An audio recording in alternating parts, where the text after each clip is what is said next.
नमस्कार मित्रांनो, मी उद्धव ढवळे. मित्रांनो, आपण आज प्रकरण 6 नंतर प्रकरण 7 पाहणार आहोत. प्रकरण 6 आपण मागच्या लेक्चरमध्ये पाहिले होते. जीविताशी जे काही मानवी शरीराशी संबंधित अपराध आपण पाहिले होते आणि प्रकरण 5 महिला व बालकांच्या संबंधित पाहिलं होतं. मित्रांनो, तुम्ही म्हणाल संभाव्य अभ्यासक्रमामध्ये प्रकरण 7 तुम्ही दिलं नव्हतं आणि आता तुम्ही कलम का घेताय? त्याचं कारण असं आहे, जरी आपल्याला पाठीमागच्या डिपार्टमेंटल PSIच्या अभ्यासक्रमात प्रकरण 6 ते देशासंबंधित होतं, देशविरोधी अपराध 121 ते 130 IPC मध्ये होतं. त्यामधला आपल्याला एक कलम PSI ॲज अ PSI म्हणून काम करत असताना पोलीस दलामध्ये एक राजद्रोह नावाने किंवा सेडिशन नावाने होता.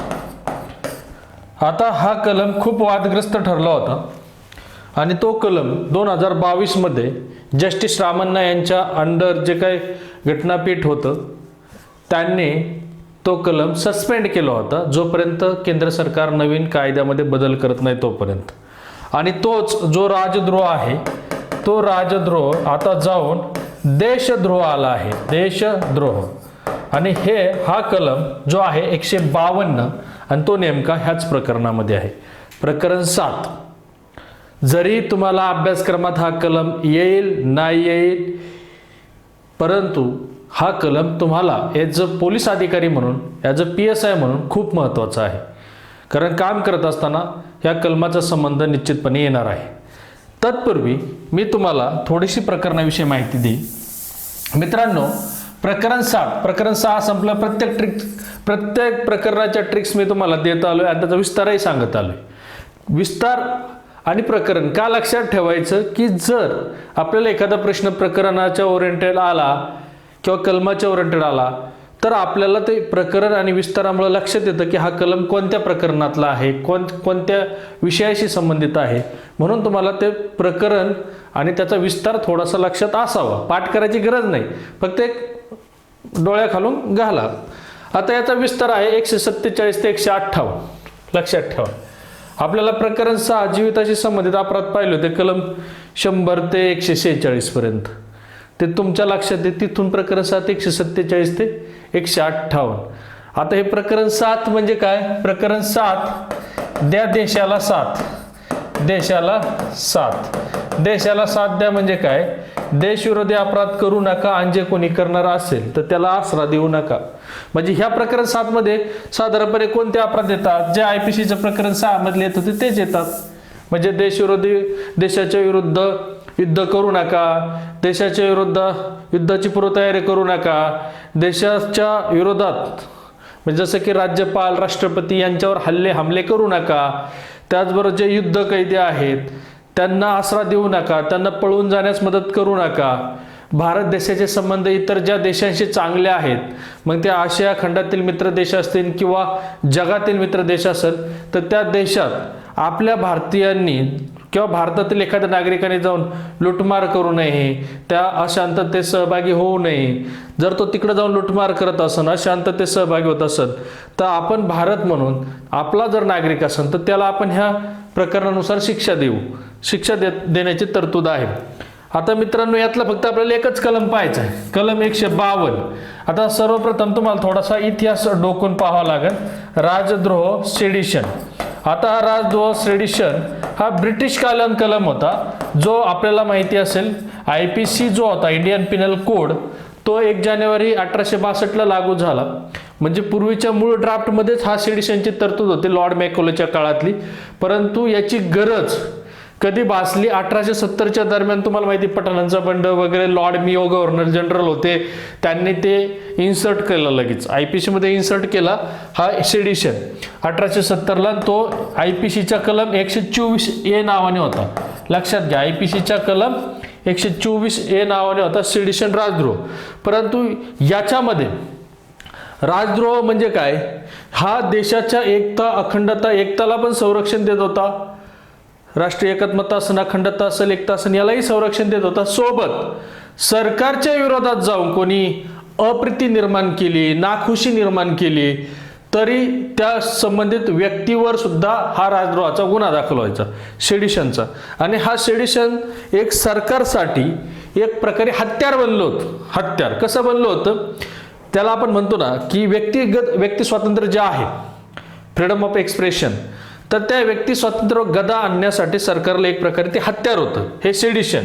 आणि ह्या सेडिशन देशाची सुरक्षा, एकता, अखंडता हा विषयापेक्षा जास्त सरकारच्या विरोधात कोणी बोललं, सरकारच्या विरोधात कोणी लिहिलं, सरकारच्या विरोधात काही टीका टिप्पणी केली तर याचा वापर जास्त व्हायचा.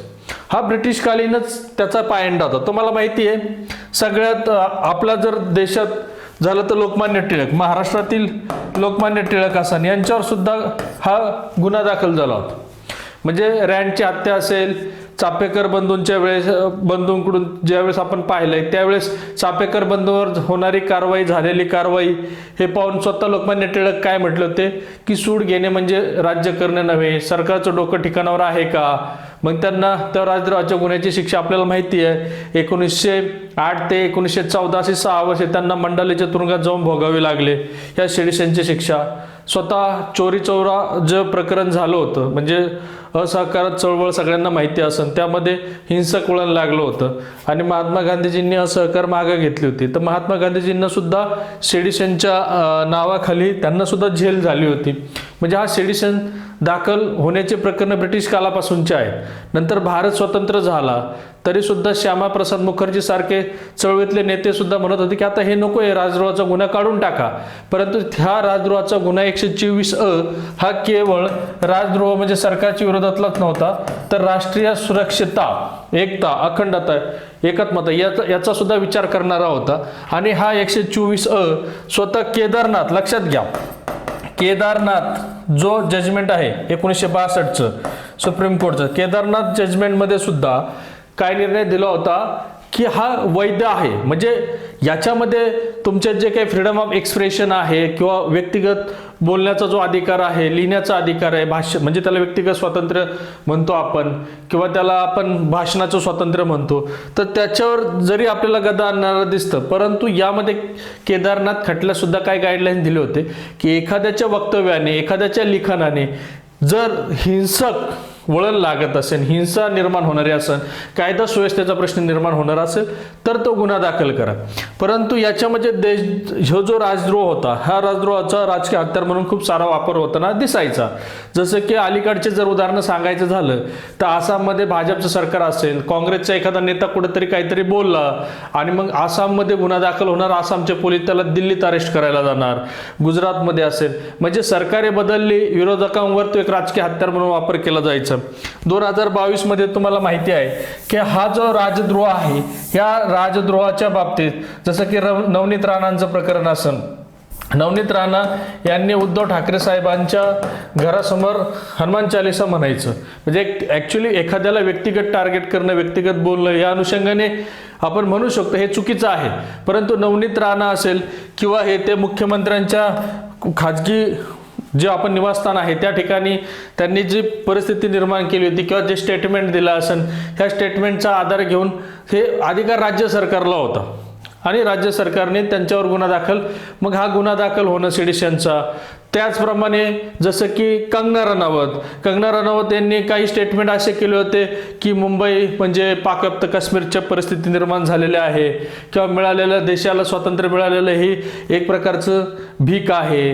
म्हणजे असे काही स्टेटमेंटच्या बाबतीत सरकार स्वतः दखल घेत नसलं तरी सुद्धा हायकोर्टात जाऊन ऑर्डर काढली गेली होती 156(3), त्यावेळेचा CRPC 156(3) नुसार तशी ऑर्डर काढली होती की हा गुन्हा दाखल करण्यात यावा.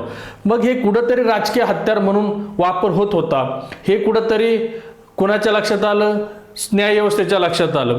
आणि त्यासोबत 22वा कायदा आयोग, लक्षात घ्या, 22वा कायदा आयोग हा जो ऋतुराज अवस्थी यांच्या अध्यक्षतेखाली आहे, यांनी सुद्धा शिफारस केली होती की हा कलम कोणता, राजद्रोहाचा IPC 124A राजद्रोहाचा कलम हा काढून टाकणं किंवा हा बेकायदेशीर असणं म्हणता येणार नाही, कारण याची गरज आहे देशाची एकता, अखंडता, राष्ट्रीय एकात्मतेच्या अनुषंगाने. याच्यामध्ये बदल होणं आवश्यक आहे. हे म्हणून 2022 मध्ये, लक्षात घ्या, मे 2022 मध्ये सुप्रीम कोर्टचे जे रामण्णा जे सरन्यायाधीश होते यांच्या अध्यक्षतेखाली, त्याच्यात विमा कोहली वगैरे ह्या पण होत्या, 3 सदस्य होते. तर यांनी काय निर्णय दिला की आता या राजद्रोहाच्या अंतर्गत FIR दाखल होणार नाही. ज्या काही अरेस्ट असतील त्यांना जामीन दिला जावा. ज्या काही चालू असतील ट्रायल्स वगैरे ते सस्पेंड त्यावेळेस केलं होतं, जोपर्यंत केंद्र सरकार यावर नव्याने बदल करत नाही. नवीन काही कन्सिडरेशन म्हणजे जे काही त्याच्यामध्ये बदल आणले जात नाही किंवा कायद्यामध्ये दुरुस्ती केली जात नाही. लक्षात घ्या, ह्या गोष्टी महत्त्वाच्या होत्या. आणि आपला 2023ला BNS ॲक्ट आला आणि ह्या BNS ॲक्टने जो IPC 124A मधल्या प्रोव्हिजन होत्या त्याच्यामध्ये दुरुस्ती केल्या. लक्षात घ्या, 124A मध्ये काय होतं की तिथं सरकारच्या विरुद्ध अप्रती निर्माण करणं म्हणजे द्वेष निर्माण करणं, लोकांना सरकारच्या विरोधात भडकवणं, याला सुद्धा शिक्षा होती. आणि शिक्षा कशी होती? संभ्रमात होती. 3 वर्ष किंवा आजन्म, म्हणजे न्यायाधीशाने 3 वर्ष द्यायची, कन्फ्युजन होतं. आता हा जो नवीन कलम आहे 152, इथं फक्त देशाचा विचार करण्यात आलेला. लक्षात घ्या, देशाचा. इथं म्हणजे सरकारच्या विरुद्ध अप्रती, सरकार म्हणजे आपण म्हणू शकतो व्यक्तीच्या नावाने सरकार आहे, नरेंद्र मोदी सरकार, देवेंद्र फडणवीस सरकार.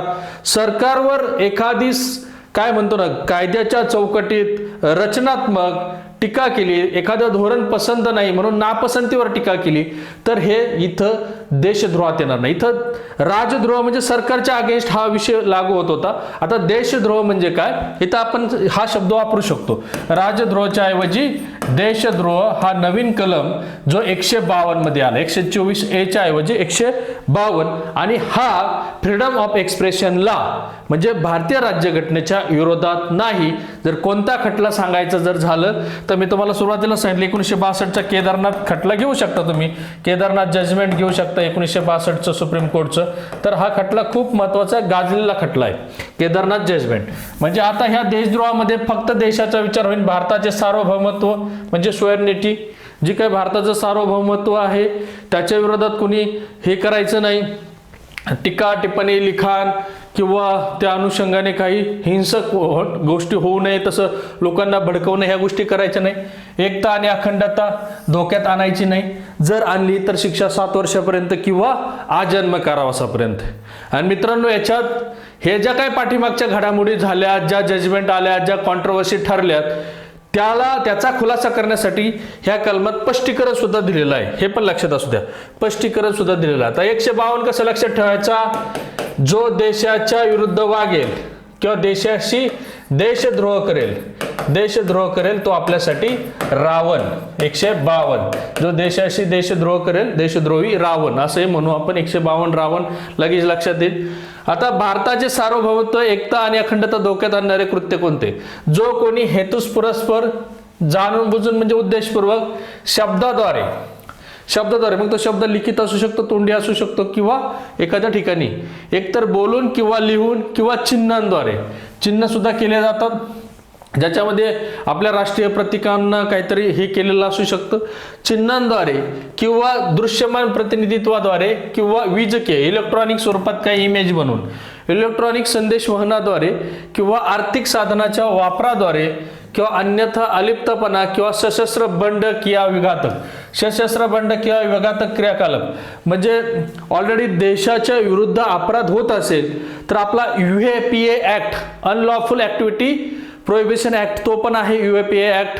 किंवा संघटित गुन्हेगारीवर आळा घालण्यासाठी मक्का सारखे सुद्धा कायदे आहेत, नॅशनल सिक्युरिटी ऍक्ट सारखे कायदे आहेत. पण हे इथं जर अशा काही गोष्टी घडत असेल तर आता हा सुद्धा कलम लागू होईल. सशस्त्र बंड किंवा विघातक क्रियाकलाप म्हणजे जसं की दहशतवादी कृत्य, फुटीरतावादी क्रियाकलापाच्या भावनांना प्रोत्साहन देऊन उत्तेजित करणं. फुटीरतावादी जसं की आपण पाहतो की पंजाबमध्ये स्वतंत्र पंजाब खलिस्तान निर्माण करायचं होतं, ते आपले भारतीयच नागरिक होते. किंवा नक्षलवादीच्या संबंधात पाहू शकतो फुटीरतावादी क्रियाकलापाच्या भावनांना प्रोत्साहन देऊन उत्तेजित करणे. पंजाबमध्ये ती परिस्थिती झाली होती जसं की स्वतंत्र खलिस्तान. तर ह्या भावनांना प्रोत्साहन देऊन उत्तेजित करणे किंवा उत्तेजित करण्याचा प्रयत्न करणे किंवा भारताचे सार्वभौमत्व, एकता आणि अखंडता धोक्यात आणण्याचे कार्य करणे. म्हणजे तुमच्या लक्षात आलं असेल इथं पूर्णपणे देशाला केंद्रित केलेलं आहे, देशाच्या सुरक्षेला केंद्रित केलेलं आहे, देशाच्या एकतेला केंद्रित केलेलं आहे आणि देशाच्या सार्वभौमत्वाला केंद्रित केलेलं आहे, देशाच्या अखंडतेला केंद्रित केलेलं आहे. इथं कुठेही सरकार आलंय का? नाही. आधीच्या राजद्रोह कलमामध्ये सरकारच्या विरोधात अप्रति निर्माण करणं, सशस्त्र बंडाळी करणं ह्या गोष्टी होत्या, परंतु इथं आता स्पष्टीकरणात तुमच्या लक्षात येईल. म्हणजे इथून पाठीमागचं न्यायालयाने जो 2022ला जो स्टे दिला किंवा इथून पाठीमागे जी काही टीका टिप्पणी झाली, आता सरकारला राजकीय हत्यार म्हणून वापरता येणार नाही या कलमाला. म्हणून हा कलम आता भारतीय संविधानाचं उल्लंघन करणारा नाही. का? कारण फ्रीडम ऑफ एक्सप्रेशनला आता अडचण येणार नाही. इथं काही गोष्टी महत्वाच्या आहेत. इथं जर तुम्ही लक्षात घ्या, जाणून बुजून उद्देशपूर्वक चिन्ह असन, बोलणे असन, लिखाण असन, संदेशवहन असन, आर्थिक साधनाचा वापर असेल, या कोणत्याही माध्यमातून सशस्त्र बंड, विघातक क्रियाकलाप किंवा फुटीरतावादी क्रियाकलापांच्या भावनांना प्रोत्साहन देऊन उत्तेजित करण्याचा प्रयत्न करणे भारताचे सार्वभौमत्व, एकता, अखंडता धोक्यात आणण्याचं काम करतो किंवा तसा प्रयत्न करतो, त्या कृत्यात तो स्वतः सहभागी होतो, आनंद लुटतो, तर त्या व्यक्तीला ही शिक्षा आहे. शिक्षा 7 वर्षापर्यंत किंवा आजन्म, लक्षात घ्या. आणि तो द्रव्यदंडासही पात्र होईल. शिक्षा आजीव कारावासाची किंवा 7 वर्षापर्यंत इतक्या, आणि तो द्रव्यदंडाचा. आणि हा अपराध कसा असेल मित्रांनो? दखल, अजामीन आणि सत्र न्यायालयात असणारे. दखल, अजामीन आणि सत्र न्यायालयात. आजीव म्हटलं का सत्र न्यायालय. आता या स्पष्टीकरणात मी सुरुवातीला जो राजद्रोहाचा ड्रॉबॅक सांगितला होता तो आता तुम्हाला स्पष्टीकरणात आहे. या कलमात नमूद केलेल्या क्रियाकलापांना, क्रियाकलाप म्हणजे काय? Activity, unlawful activity. या कलमात नमूद केलेल्या क्रियाकलापांना उत्तेजित न करता किंवा उत्तेजित करण्याचा प्रयत्न न करता कायदेशीर मार्गाने त्यांच्यात फेरफार मिळवण्याच्या दृष्टिकोनातून सरकारच्या उपाययोजनांबद्दल किंवा प्रशासकीय किंवा अन्य कृतीबद्दल नापसंती व्यक्त करणारे भाष्य या कलमाखाली एखादा अपराध असल्याचे मानले जाणार नाही. म्हणजे फ्रीडम ऑफ एक्सप्रेशनला इथं संरक्षण देण्यात आलेलं आहे. म्हणजे वरीलपैकी कोणत्याही ऍक्टिव्हिटीमध्ये हा सहभागी नाही किंवा त्यांना तो प्रोत्साहन देत नाही, उत्तेजन देत नाही, परंतु सरकारच्या काही धोरणांवर तो टीका करतोय. तर टीका कशी आहे? रचनात्मक आहे. प्रशासकीय किंवा अन्य कृतीबद्दल नापसंती व्यक्त केली आणि प्रत्येकाला तो अधिकार आहे सरकारच्या एखाद्या धोरणावर, निर्णयावर नापसंती व्यक्त करणं, रचनात्मक टीका करणं. परंतु त्या टीका करत असताना, नापसंती व्यक्त करत असताना वर नमूद केलेल्या क्रियाकलाप म्हणजे ऍक्टिव्हिटींना त्याचं प्रोत्साहन नकोय, उत्तेजन नकोय, एवढी काळजी त्यांनी घ्यायची. अशा प्रकारे मित्रांनो कलम 152 का घेतला मी? कारण जो राजद्रोह हा कलम महत्वाचा होता, चर्चेतला होता, सेडिशन, आता त्याच्याऐवजी फक्त देशाचा विचार करण्यात आलाय म्हणून देशद्रोह हा लक्षात ठेवायचा.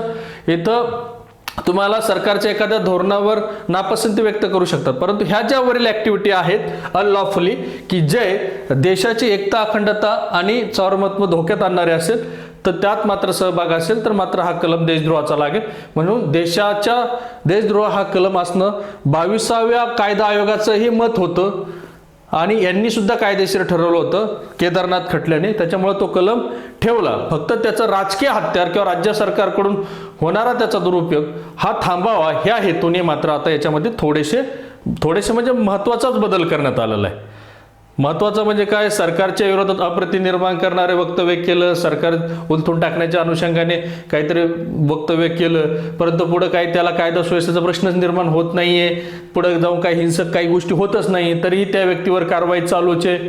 म्हणून असल्या काही चुकीचे वापर थांबावेत म्हणून हा बदल करण्यात आला आणि हा नवीन कायद्यामध्ये त्याचा विचार करण्यात आला. अशा प्रकारे मित्रांनो हा प्रकरण 7च्या संबंधित कलम जो 152 आहे तो संपला आहे. धन्यवाद.